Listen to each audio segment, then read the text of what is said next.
Welcome to Philosophy in a Nutshell, a shameless spin-off of Classics Unraveled where we take philosophy and break it into pieces and see what's left over in the mess. My name is John Christensen, and today we will discuss the Post-Socratic philosophers. Now, some of you might say, Post-Socratic? Is that a thing? Do people say the Post-Socratic period of philosophy? No, they don't. I made that up. The most likely way to talk about this would be the Hellenic period of philosophy, which correlates to the Hellenic period of Greek history. Now, there are those of you who might also say, wait, Hellenic, doesn't that just mean Greek? Yes, it does, but it's usually used to refer to that period where Greece expands beyond Greece, where that fellow Alexander the Great takes Greekness and spreads it as far west as Egypt and as far east as India. By spreading, and you could say fragmenting the Greek world, we end up having a fragmentation of ideas within the Greek philosophical sphere. And those all come home to roost back in Athens, where the Platonic and Aristotelian philosophies begin to, well, share space with their neighbors. Don't get me wrong, Plato and Aristotle shall continue to be the top dogs of the Greek philosophical world to the end of time. They will never be beaten. They are the foundation of all things Greek philosophy. And indeed, even those philosophies that have come to grow up next to the Platonic and Aristotelian tradition have a lot of features derived from Plato and Aristotle themselves. Even so, it is the ways in which these new philosophies differ from the Socratic tradition that is most noteworthy, and it'll be those differences that we dwell on today. Now, most of the metaphysical conclusions of Plato and Aristotle, the idea of a formal reality, a transcendental absolute truth, in which all of these lesser realities on Earth participate imperfectly, that will continue to mostly be the playground that we're working with a few exceptions. The majority of these post-Socratic or Hellenic philosophies will be focused more on what that means for us. You could say ethical philosophy. What ought we to do in the midst of the world being a particular way? The earliest, and probably the most colorful such example, would be the school of cynicism, founded by Diogenes the Cynic. Now, when we hear cynicism in English, we're likely to conjure up certain ideas, certain definitions, and those are true, though they are a more general version of capital C cynicism, the philosophical tradition founded way back when. The Cynic, well, it's hard to define what the Cynic stood for. In fact, the preeminent author, the writer of the history of cynicism, a fellow named Donald Dudley, lovely name, could only say this about them. To the student of ancient philosophy, there is in cynicism scarcely more than a rudimentary and debased version of the ethics of Socrates, which exaggerates his austerity to a fanatic asceticism, hardens his irony to sardonic laughter at the follies of mankind, and affords no parallel to his genuine love of knowledge. Well might Plato have said of the first and greatest cynic, that man is Socrates gone mad. Let's be clear, that's the guy who wrote the book on cynicism, saying that this is a, quote, cult of indifference. How can this cynic philosophy be such that, again, the guy who wrote the book on it has such negative things to say? Well, it's because the philosophy itself was inherently negative. The whole principle of cynicism is that it takes civilization, society, culture, everything that we have built on top of nature as a sort of complex fiction that is masking more natural, more simple realities. By removing oneself from that social fabric, from distancing oneself from that civilizational norm, one can expose the follies of that civilization and demonstrate what true living looks like. Diogenes himself, for example, lived in the middle of the public square instead of a home. In fact, he lived in a large overturned jar, where he spent his days naked, casting obscenities and aspersions at all passers-by. To him, this was philosophy. When he felt the point needed to be made a little bit more pointedly, he would go into the midst of other philosophers and use fairly theatrical examples to disprove the points that were being put forward. In the case of a Parmenidean philosopher, who is again suggesting that the world was a formless and shapeless sphere, Diogenes happily demonstrated the possibility of change and motion by getting up and walking away. Then a Platonist was trying to use language to formally define man as a featherless biped. which Diogenes responded to by leaving and coming back with a chicken plucked of all its feathers. Perhaps most famous of all were those one or two occasions where Diogenes met Alexander the Great himself, who had come back to Athens to learn some gems of wisdom from this most eminent of minds. Alexander famously approached Diogenes as he was sunning himself in the middle of the public square, asking him if there was any one thing that he thought the leader of men ought to know. And Diogenes said, "Yes, get out of my sun."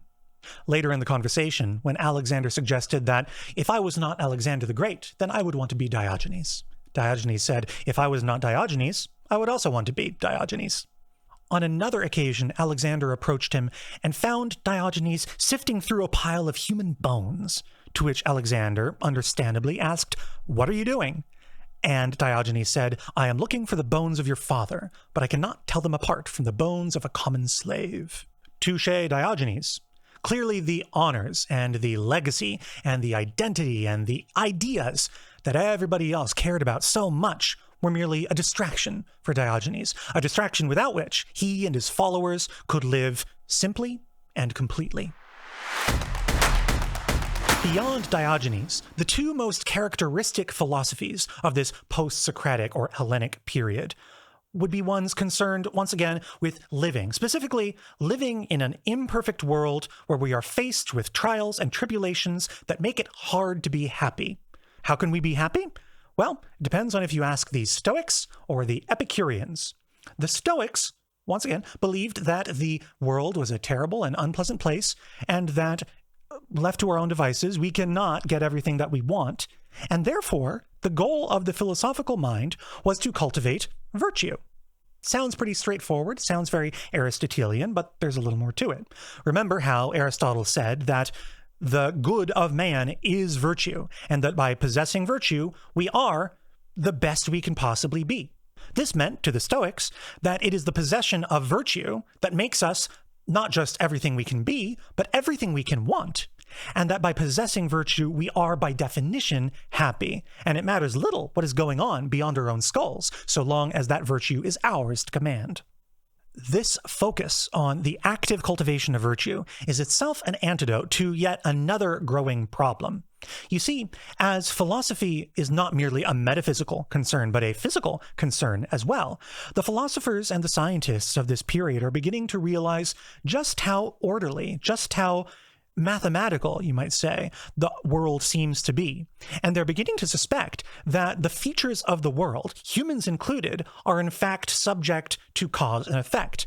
Perhaps, say some, everything is subject to cause and effect. Perhaps we live in what they call a deterministic world, one where there is no human will. There is merely the cause and the effect and the effect and the effect, all the way forward to the end of time and all the way back to its beginning. The Stoic says, yes, there are features of the world, in fact, many features of the world, in fact, most features of the world that are deterministic. They are merely mechanical objects operating as they ought to on an A to B to C basis. There is one feature of the universe, according to the Stoics, that is active, not passive, and directs itself. It is not directed by everything around it, and that is the will. It is by cultivating one's virtue that one can act with will. It is by having the virtues of temperance, for example, that allows one to choose not to do something. It is by having the virtue of courage or fortitude that allows one to do something. And by having that ability to, you could say, walk against the current of time, that one is able to defy what would otherwise be a clockwork universe. Therefore, virtue is, to the Stoic, free will itself. If you're looking for a downside to this philosophy, it is probably their idea that this will, this power by virtue to circumvent what would otherwise be the inexorable flow of cause and effect, of causality. They thought that this will was not an individual attribute. They thought, per Plato, that it was a form, and that will itself was not something that you had. It's something that you participated in, but was itself a singular, distinct entity.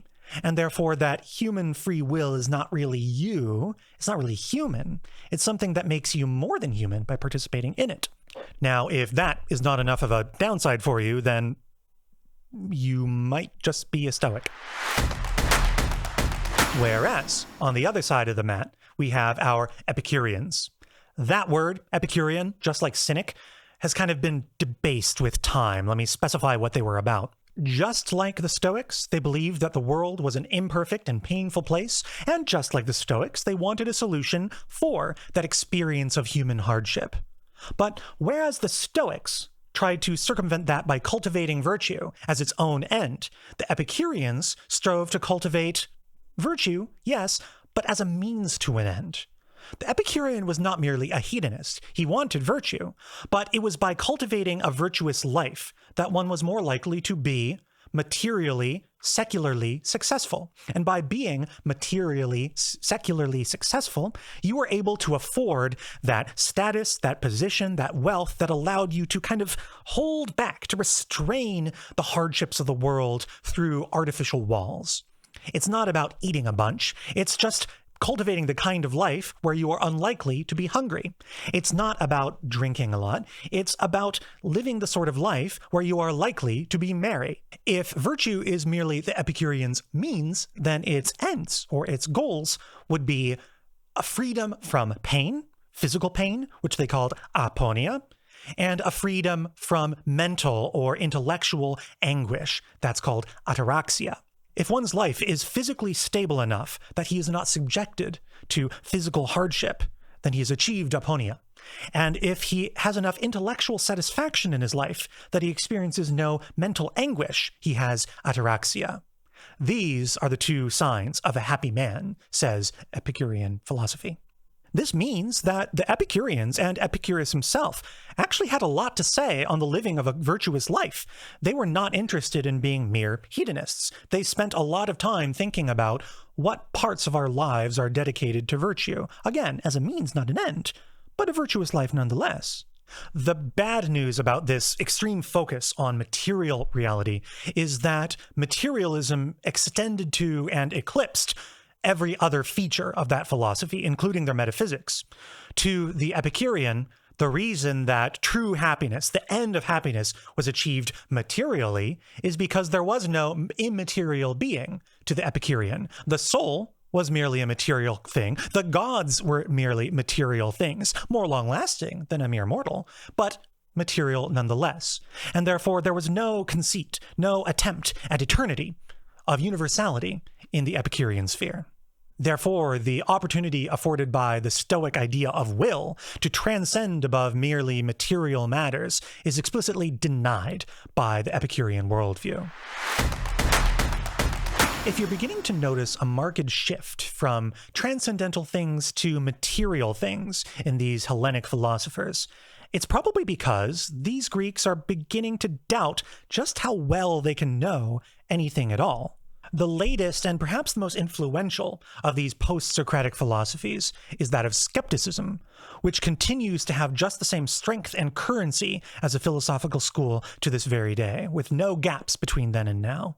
Hard skepticism, known as Pyrrhonism after its founder Pyrrho, proposes that knowledge, all knowledge that we have, was gained using the human instrument of the mind. And since the human instrument of the mind is finite, it is imperfect, all of our knowledge is imperfect too. In other words, and in simple terms, it's not possible to know anything surely. Plato says that no physical thing can ever be a perfect reflection of a transcendental form. Pyrrho pushes that further and says that not even our ideas can be perfect reflections of those transcendental truths. As long as we are imperfect beings, which we must be if we are merely imperfect reflections of Platonic forms, as long as we are imperfect, we will only ever be able to speak, to think, to argue with half-truths. So, what does the philosopher do if everything he thinks and knows he doesn't really know? Well, according to our hard skeptic, to our Pyrrhonist, nothing. You don't make any decisions at all. The whole modus operandi of the Pyrrhonistic skeptic was suspension of judgment. That every time one is called upon to act or to think in a way that depends on truth, one withholds that judgment and allows for both possibilities. That sounds a little bit like a cop-out, and it is. However, the Pyrrhonist says that the responsible thing is not to propose with any surety something that he knows not to be sure. and therefore the intentional withdrawal of oneself from hard, absolute statements, hard, absolute beliefs, and hard, absolute actions is the only meaningful course a human can take. Otherwise, one is merely an ignorant fool, spouting half-truths as if they're real.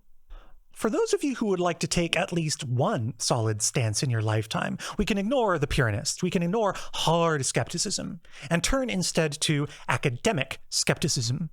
You may remember that word academic from earlier with Plato. He was the founder of the Academy of Athens. Well, that academy lived well past Plato's lifetime, and the philosophy of that school changed with time to become less Platonic and, well, more skeptical. Thankfully, the skeptical strain of academic philosophy is one that provides a more sensible solution to the sort of absolute ignorance of the hard Pyrrhonist.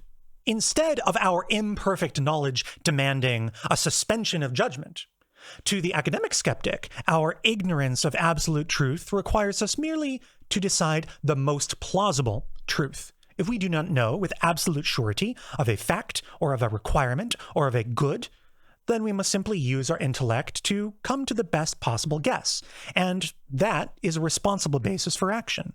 If the Pyrrhonist's ignorance demands the suspension of judgment, then the academic philosopher's ignorance demands merely the most plausible truth. If I can never know the absolute truth, then the best thing I can do is get as close as I can and use that as my basis of action. I might never know the perfect outcomes of what to do and when to do it, but as long as I am thoughtful and careful about coming to a plausible course of action, then I could hardly be called irresponsible. It's an imperfect solution to the problem, but it's the best solution the academic skeptics had. If you want something solid to hang our hat on, where the intellect fails, perhaps we can turn to our senses. So say the empiricists.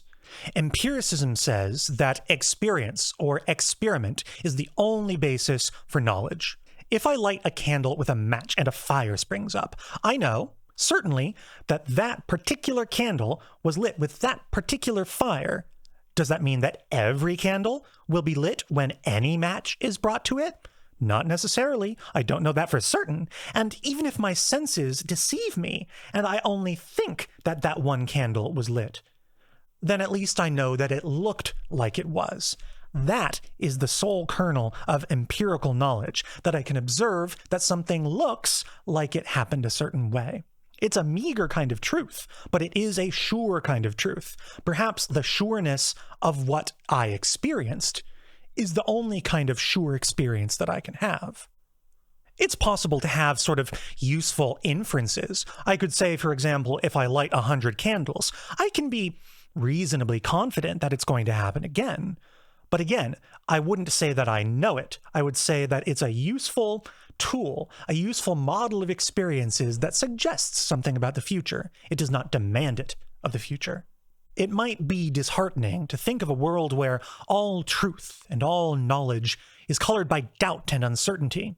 But even if we don't accept this highly skeptical attitude metaphysically, it is of unbelievable value physically. We would not have the scientific method were it not for the empiricist habit of experimentation.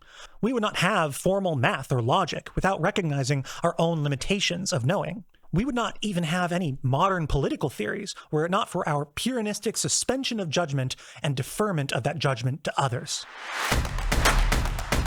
Hey, Bryce. Yeah, John? Should we talk about the Neoplatonists? We should probably talk about the Neoplatonists. Okay.